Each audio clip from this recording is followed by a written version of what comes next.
엔비디아 마진율이 75%예요. 75%. 거의 78%입니다. 마진율이 78%라고요. 여기서 마진율이 더 좋아질 수가 있어요. 마진율이 더 좋아지기 쉽지 않아요, 여러분. 마진율이 100% 마진율이 어디 있어요. 근데 이제 이 자체를 굉장히 위대하게 생각하고 그레이트하게 봐야 되는데, 문제는 시장에 참여하고 있는 사람들은 더 좋아지길 그냥 막연하게 기다린다는 거죠.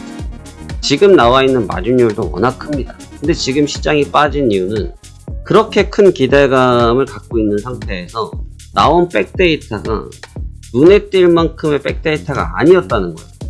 거기서 지금 시장에 실망을 해버린 겁니다. 안녕하십니까, 하생항 송대표입니다. 2024년도 8월 29일 목요일 현재 시간 오후 1시 13분을 지나고 있습니다. 자, 어떻게 식사들 맛있게 하셨습니까? 오늘 새벽에 발표된 엔비디아 때문에 여러 가지로 아마 바쁜 아침을 보내셨을 테고, 또 정신없는 오후 시장을 준비하고 있으실 겁니다. 자, 어제 이미 제가 엔비디아에 대한 의견을 제시해 드렸는데, 어찌됐든 제가 생각했던 부분처럼 시장 결과물은 나왔습니다. 결과물은 나왔고, 맞춰도 사실 이런 날은 썩 틈탁치는 않아요. 이런 부분을 맞췄다고 해서 기분이 좋거나 그러진 않고, 오히려 이러한 측면 때문에 나타날 수 있는 그런 조금 위험 요소, 이런 부분들이 좀 읽혀지다 보니까 오히려 긴장감이 조금 감도는 것 같습니다. 자, 그러면 오늘 장을 우리가 어떻게 생각하고 접근해야 될지에 대해서 같이 한번 말씀 나눠보도록 할 거고요. 자, 그러면 시장 설명 드려보도록 하겠습니다. 먼저 새벽에 마감했던 다우지수는 전장 대비해서 159포인트 0.39%가 하락한 41,091포인트에서 약세로 마감이 됐습니다. 워낙 추세가 세다 보니까 깊하게 5일선을 좀 깨고 내려갔던 동작들도 있었는데, 충분히 지켜내면서 5일선에 대롱대롱 달아놓고 지지를 받아놓고 마감이 됐는데, 3대 지수 중에 S&P 500도 다우지수랑 좀 비슷한 흐름, 한 0.6% 정도 흐름을 보였는데, 나스닥은 1%가 넘는 조정을 보이면서 완전히 좀 추세가 다시 한번 꺾이는 상황이 연출됐죠. 아시겠지만 엔비디아 실적이 나왔습니다. 엔비디아 실적이 나왔고, 그냥 제가 설명드리는 것보단 그냥 있는 기사를 그냥 팩트 안에서 같이 공유하는 게 좋을 것 같은데, 일단 실적은 좋았어요. 실적은 좋았습니다. 그래서 300억 달러, 주당 순이익이 0.68달러로 좋았어요. 예상치도 일부 소폭 상회하는 정도의 수준이 나와서 3분기 매출에 대한 그런 큰 문제는 없었다라고 볼 수 있고요. 그 다음에 이제 블랙엘, 결국 이제 AI 칩 블랙엘에 대한 부분도 자사주 매입을 해서 또 투자에 들어가는 그런 모습들을 보여줬는데, 일단 여기에서 이제 가장 중요한 부분은 이 부분이었던 것 같아요. 이 부분이었던 것 같습니다. 제가 어제도 드렸던 얘기가 이 점인데요. 3개월 만에 갑자기 실적이 뒤집어질 일이 없다 이거죠. 3개월 만에 실적이 갑자기 뒤집어질 확률은 없다. 그러니까 그 얘기는 뭐냐면, 실적은 이미 계속 가고 있는 단계고, 한 6개월 정도가 지난, 그러니까 3분기 정도를, 4분기 정도를 한 오픈을 해봐야 좀 분위기가 좀 더 명확해지고, 이번에 나온 데이터가 크게 2분기 부분이 완전히 무너졌다 이렇게 보기는 어려워요. 그런데 이제 뭐가 있냐면, 너무 기대가 크다는 거죠. 지금 엔비디아 자체가 놓고 볼 때, 제가 엔비디아 설명 많이 안 드릴게요. 하도 여러 군데서 많이 하실 테니까 제가 이제 그 부분을 갖고 설명드릴 내용은 없고요. 그거 보시면 되고, 제가 이제 중요하게 생각하는 부분을 말씀을 드리면, 엔비디아 마진율이 75%예요. 75%. 거의 78%입니다. 마진율이 78%라고요. 1000원짜리 팔면은 780원이 남는다고요. 760원이 남아요. 75.7%인가 그럴 거예요. 여기서 마진율이 더 좋아질 수가 있어요. 마진율이 더 좋아지기 쉽지 않아요, 여러분. 마진율이 100% 마진율이 어디 있어요? 100% 남는 마진율이 있습니까? 지금도 거의 하이 레코딩이란 말이에요. 이것도 예상치보다 조금 올라간 걸로 알고 있습니다. 근데 이제 이 자체를 굉장히 위대하게 생각하고 그레이트하게 봐야 되는데, 문제는 시장에 참여하고 있는 사람들은 더 좋아지길 그냥 막연하게 기다린다는 거죠. 80%의 마진율이 생기기를 원하고, 90%의 마진율이 생기기를 원하고, 100%의 마진율이 생기기를 원하고.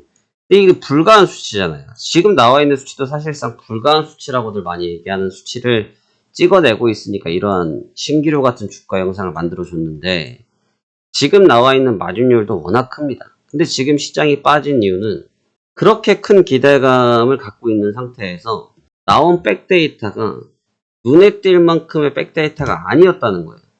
거기서 지금 시장이 실망을 해버린 겁니다. 참 웃긴 얘기죠. 너무나 웃긴 얘기입니다. 아니 도대체 얼마나 더 좋아야 되는데, 이런 얘기밖에 나올 수 없다는 거예요. 근데 제가 어저께 딱 이 얘기 드렸죠. 지금 이 자리에서 언론에서 말을 하길 140불 얘기를 하는데, 그랬으면 이미 갔다. 제가 어제 그 말씀 드렸습니다. 이미 주가가 올라갈 거면 이미 올라갔다. 지금도 굉장히 좋은 거다. 계속 막연하게 기대하면 실망이 나올 수 있다. 딱 지금 조정받은 이유가 그겁니다. 사실 이 정도로 빠질 상황이 아니죠. 이 정도 실적이면 이 정도 빠지는 게 또 말이 안 됩니다. 근데 빠졌죠. 근데 빠졌는데 왜 시간에 걸려서 왜 이렇게 빠지고 있냐? 어제 야간에 빠진 거에 플러스하면 지금 도합 9%대인데 왜 빠지냐? 과도한 기대감을 했는데 충족시킬 만한 백데이터를 안 줬다는 거죠. 임팩트가 없었다라는 거예요. 데이터에 임팩트가 없으니까 주가를 붕업하지 못한 거죠. 그래서 빠진 겁니다. 다른 이유 없어요. 네, 다른 이유 없습니다. 딱 그 이유가 조정의 이유라고 볼 수 있어요. 이제부터가 이제 중요 관건이에요. 지금 제가 이러면서 오늘은 오전에 안 찍고 일부러 오후에 찍었는데, 여러 컬럼, 기사, 뉴스들을 보고 있는데, 또 여기에서 지금 하고 있는 얘기들이 또 뭐냐. 이게 지금 저가 매수 기회다. 이런 얘기를 쉽게 꺼낸단 말이죠. 근데 그거는 왜 그렇게 얘기를 하느냐. 학습 효과 때문에 그래요. 빠지면 올라온다라는 학습 효과 때문에 너무 막연하게 생각하고 있다는 거죠. 막연하게 생각하는 것은 위험을 초래할 수 있다.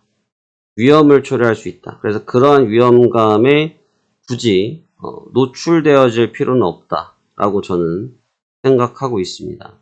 오늘 새벽의 주가의 모습은 예상치 수준 안에서 적당하게 움직였다. 하지만 과도한 기대감이 주가의 반대 매물을 불러들였던 핵심이 있다. 이렇게 정리하면 됩니다. 나머지 엔비디아에 대한 내용들은 뉴스 내용들 많이 참조하시고요. 근데 제가 말씀드린 건 심리적인 부분입니다.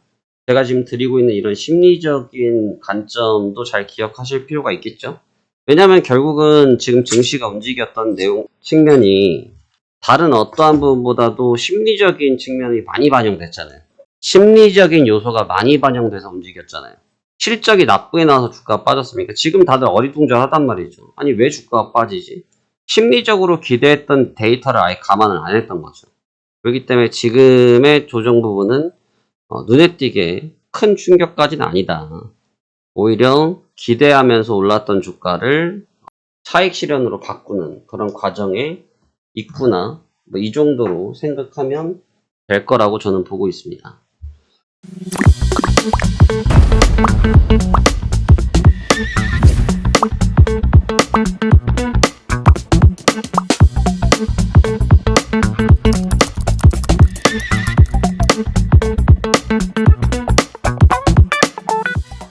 자, 그럼 이제 오늘장이 이제 문제죠. 자, 오늘장이 문제입니다. 왜 오늘장이 문제냐? 일단 첫 번째로는 저 데이터는 장이 종료된 이후에 나온 데이터이기 때문에 아직 시장에서 해당 부분에 대해서 충분히 소화를 하지 못했습니다.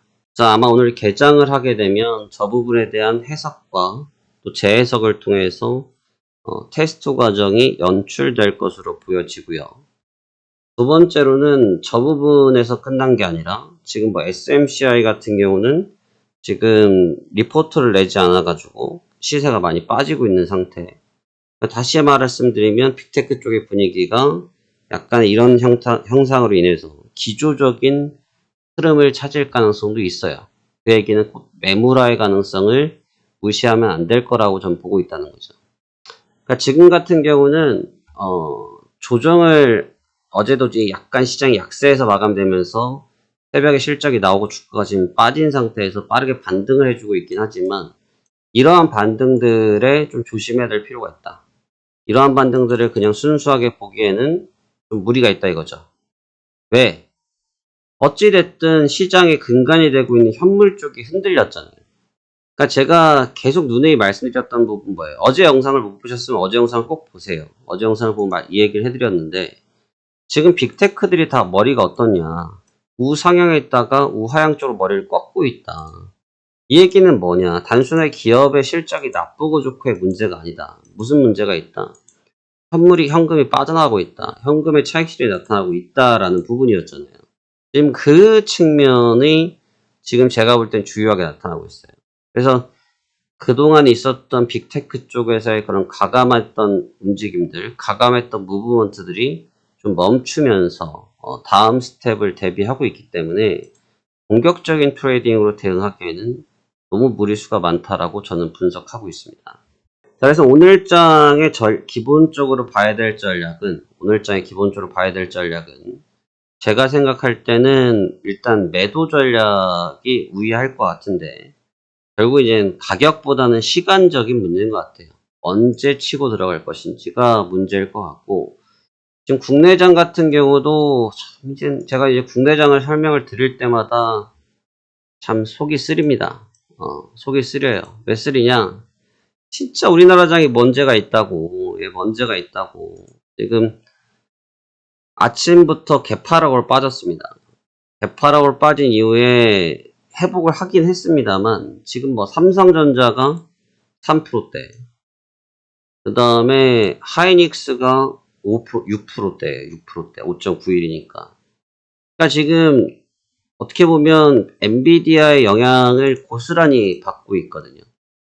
엔비디아의 영향을 물론 이 사업 영역으로 보면 다 이 거미줄처럼 다 연결되어 있기 때문에 당연하다라고 말씀하실 수 있지만 당연한 게 아니죠. 왜 당연한 게 아니에요?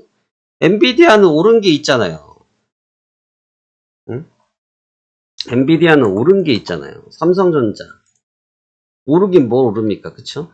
SK하이닉스 뭐 20만원 얘기했습니다만 고가 생각하면요 만만치 않죠. 근데 얘네들과 엔비디아를 비교를 하면 뭐 아주 천지 차이를 경험하니까요. 그러니까 그런 부분에서 우리나라장이 정말 좀 취약한 현상을 지금 보여주고 있습니다. 그래서 지금 아시아 쪽 장이 좀 무거운 상태이기 때문에 쉽사리 반등을 계속 끌고 올라가기에는 미국 선물도 쉽지는 않다라고 좀 보고 있고 오히려 5호장의 경계성인 매물이 나타난다고 하면 주가에 부담이 가중될 수 있기 때문에 그 점을 좀 조심해서 오늘장을 대하는 것이 좋을 것 같습니다. 다우지수 또한 현재 위치에서 일단 조정 테스트를 하고 있습니다. 이건 조정은 아니에요, 여러분. 정확하게 말씀을 드리면 조정이 아닙니다. 조정 테스트를 하고 있어요. 머리를 우하향 쪽으로 다시 꺾어줘야 이게 의미가 있는 거지. 아직은 견고하게 버텨냈기 때문에 다우지수는 강하다라고 말씀을 드릴 수 있고요. 강한 단계입니다. 강한 단계고 대신 다우지수가 강한 레벨링을 유지를 하고 있지만 기술주들의 분위기가 꺾이면 다우지수가 아무리 업종상 관계가 없다고 하더라도 연동돼서 분위기상 쓸려갈 수 있어요. 왜냐하면 분위기 때문에 그래요. 분위기 때문에. 종목의 당장 연계성보다는 분위기 때문에 차익 실현 효과가 나올 수 있거든요. 그럴 경우에 하단 이탈이 나올 수 있기 때문에 그 점을 조금 조심해서 접근하는 것이 맞지 않느냐 저는 이러한 의견을 가지고 있습니다. 오늘장은 일단 경계심을 가지고 보는 게 좋고요. 주가가 단순하게 빠졌다고 해서 낙폭과대에 의한 반등 또는 저점 매수의 기회다라는 얘기를 함부로 하기보다는 저점을 확실하게 확인하는 하루 이틀 오늘 내일 정도의 시간을 가지고 저점을 논하는 게 맞지 벌써 뭐 크게 조금 빠졌다고 해서 이 부분이 저점일 거다라고 단편적으로 지금 뭐 이구동성으로 저가라고 노래를 외치는데 이거 제가 볼 때 위험합니다. 여기에서 140불 얘기하던 사람들이 이제 빠지니까 이제 매수라고 하는 거예요. 이게 뭐 말입니까? 말이 안 되는 얘기죠. 여기서도 위험 신호를 줬어야죠. 근데 여기서도 그거를 외쳤는데 지금도 그거를 외친다? 그건 제가 볼 때는 적정하자고 생각하지는 않습니다. 무슨 얘기냐면 지금은 방어적인 태세가 맞는 구간이다라고 좀 보고 있고, 방어적인 태세를 가져간 뒤에 저점을 잡아야 되죠. 왜냐면 제가 이때 영상도 봐보세요. 이거 끝났다라고 했습니까 제가? 아니라고 말씀드렸죠. 엔비디아라는 기업이 실적이 기반되기 때문에 쉽게 무너지는 종목이 아니다. 근데 지금 여기에서 이 정도 조정을 받았다고 해서 이게 다시 이렇게 외친다? 너무 이르다 이거죠. 그러니까 하루 이틀 정도 저점인지 아닌지를 보고 나서 돌려도 충분하기 때문에 섣불리 조금 가격이 빠졌다고 해서 방향성을 선점하는 매매 전략은 위험을 초래할 수 있다. 이 생각을 가지시면서 접근해 보셨으면 좋겠습니다. 시장이 다시 한번 폭풍 전야에 들어왔습니다. 이런 폭풍 전야일수록 여러분들의 좀 집중적인 시장 케어, 시장에 대한 추격이 필요하시고, 가장 중요한 것은 기본적인 관점입니다. 올라갈 것인지 내려갈 것인지가 아니라 현재 시장에서 갖고 있는 내용이 무엇인지, 그리고 시장에서 갖고 있는 내포된 의미가 무엇인지를 먼저 확인하시고 접근하셔야 좋은 결과를 얻을 수 있다라는 말씀 드리도록 하겠고요. 오늘, 내일 정도, 한 이제 이틀 정도의 거래일이 남았습니다. 저는 오늘, 내일 매매를 좀 가볍게 하려고요. 매매를 가볍게 할 생각이고, 이번 달에도 제가 원하는 만큼의 수익은 얻어냈기 때문에 무리하게 매매할 생각은 없습니다. 그래서 오늘, 내일은 저도 좀 보수적인 매매를 하면서 이번 달을 마감할 계획이기 때문에 여러분도 여러분 계획 잘 세우셔서 접근 잘 하셨으면 좋겠습니다. 그럼 남은 시간 성공 투자하시길 바라겠고요. 추가적인 내용들은 실전 매매 영상에서 또 보도록 하겠습니다. 감사합니다. 박세환 송대표였습니다.